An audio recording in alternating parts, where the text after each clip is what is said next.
diputuskan oleh pengadilan. Saka tidak melakukan.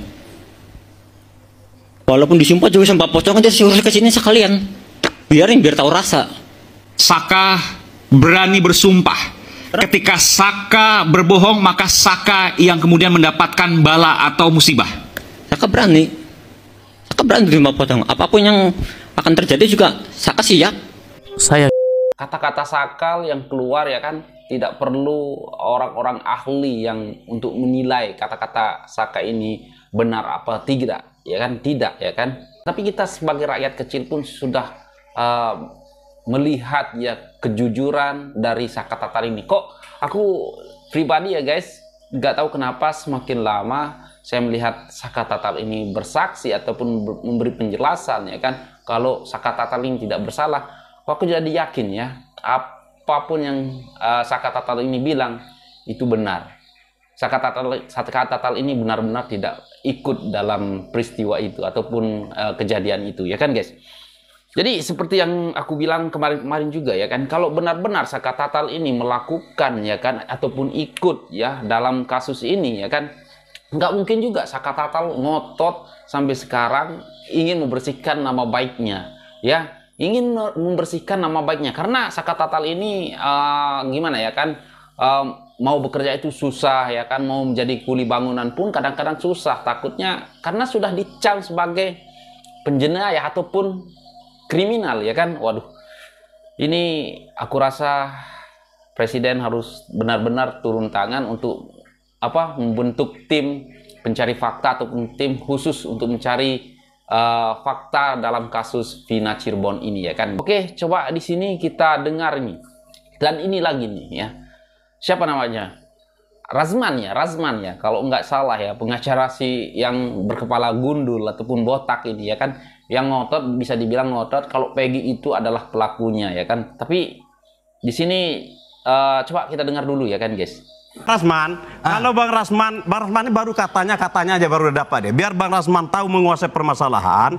Nanti selesai acara ini, Bang Rasman temuin saya. Ada putusan pengadilan setebal ini Bang. Saya serahkan ke Bang Rasman, biar Bang Rasman enak cuap-cuap di TV gitu loh. Cuap-cuap di TV. Saya ini di posisi sebagai praktisi hukum, betul ya. Nah sekarang saya ingin jelaskan dikit aja. Saudara Farhad ini adalah orang yang termasuk menuduh saya menggunakan ijazah palsu. Dan itu hari ini sudah SP3. Dan bahkan Samsul Caniago sekarang sedang ditahan di Polrestabes Medan. Dan juga saudara Luis juga sudah ditahan Bang di Farhad, Polda. Sebentar. Kita fokus pada kasus Vina. Saya paham. Melenceng kemana-mana ya. Saya dibilang ijazah palsu sarjana hukum, Bapak. Oke. Ya itu kan Saya kasus lain. Oke, Jadi sebentar. itu sekarang sudah SP3, clear. Oke. Saya lanjut balik ke Vina. Nggak, biar ditonton orang semua nih. Silakan Bang, kita balik ke Vina. Nah, ini track record saya nih soalnya. Silakan Bang. Jangan emosi jangan. Baru yang kedua, tenang abangku, aku hormat Bang.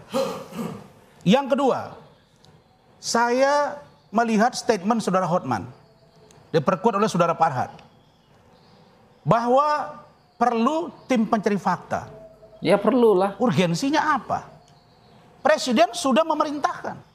Sambo saja yang besar begitu, tidak ada TPF-nya dan tuntas. Apalagi hari ini. Hari ini saya dapat informasi. Saudara Peggy, mohon maaf ini rekan saya Marwan, itu sudah dilakukan uji. Pertama psikologi, kemudian uji lie detector, uji kebohongan.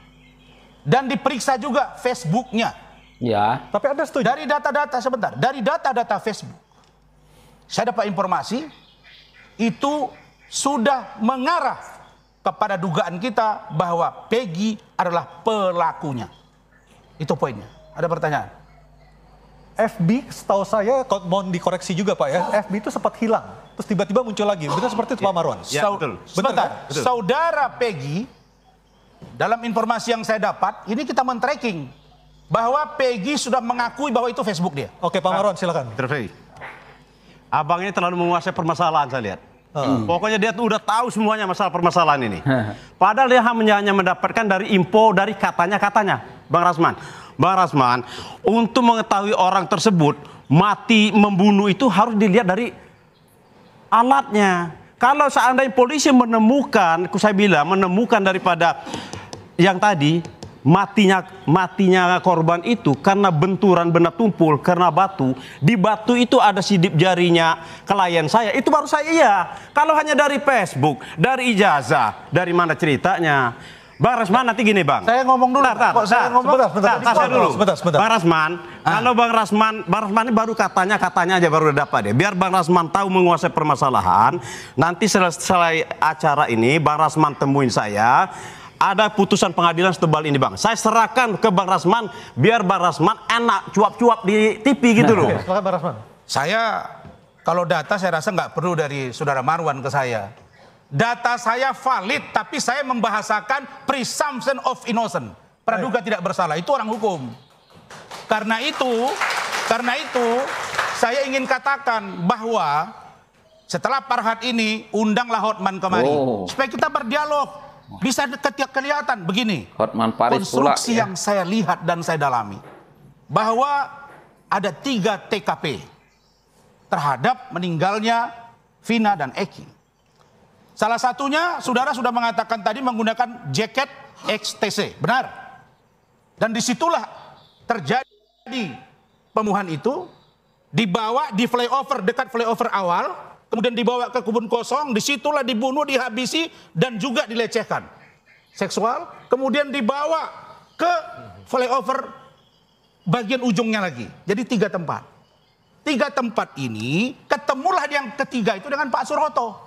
Oke, Dan Pak Suroto itu, dan Pak Suroto itu, itulah yang mengatakan bahwa dia menemukan benar. Baik. Data yang kita punya dia yang menemukan, tapi 2 lagi dia tidak tahu. Baik.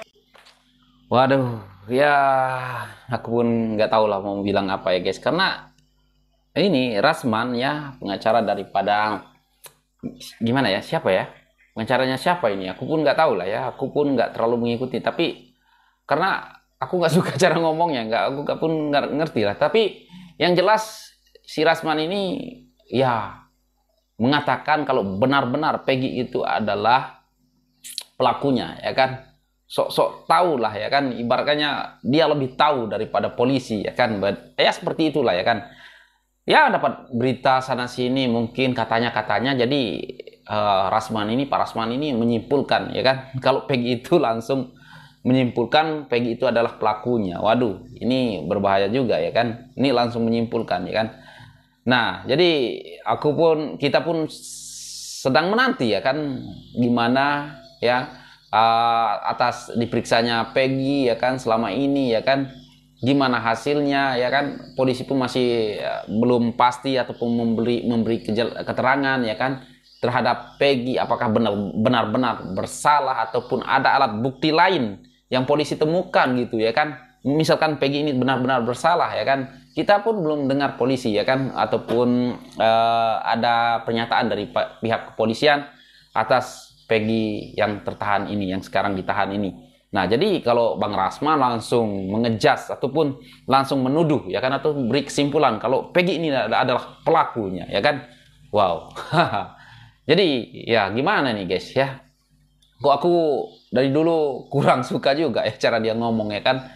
Nah, kalau kalian bagaimana nih guys, coba kalian berkomentar. Tapi kalau saya pribadi masih belum yakin, ya, masih belum yakin kalau Peggy adalah salah satu pelakunya, ya, karena dikatakan ketua juga, ya, ataupun otaknya juga, ya. Nggak mungkin lah, ya kan, nggak masuk di akal saya, ya kan, akal sehat saya, ya. Kalau seorang buruh bangunan, ya kan, dicari selama 8 tahun, ya kan, nggak masuk di akal juga, ya kan guys. Aduh, bingung aku guys. Tapi apapun lah, ya, kita harus percaya ke pihak kepolisian. Semoga kasus ini benar-benar terbuka, terungkap dengan terang benderang. Kalau misalkan Peggy tidak bersalah, cepat-cepat dikeluarkan, tidak perlu sampai ke pengadilan, ya kan. Dan semoga pelaku yang sebenarnya akan cepat tertangkap. Dan misalkan yang 5 teman Saka itu tidak bersalah, benar-benar tidak bersalah, yo, kita akan lihat hasilnya nanti, ya kan guys. Ini semakin panjang, ya. Kalau benar-benar teman Saka ini tidak bersalah, maka kasus ini makin panjang, ya guys. Ya, oke guys, mungkin itu saja untuk video kali ini, dan sekian, terima kasih. Assalamualaikum warahmatullahi wabarakatuh. Bye.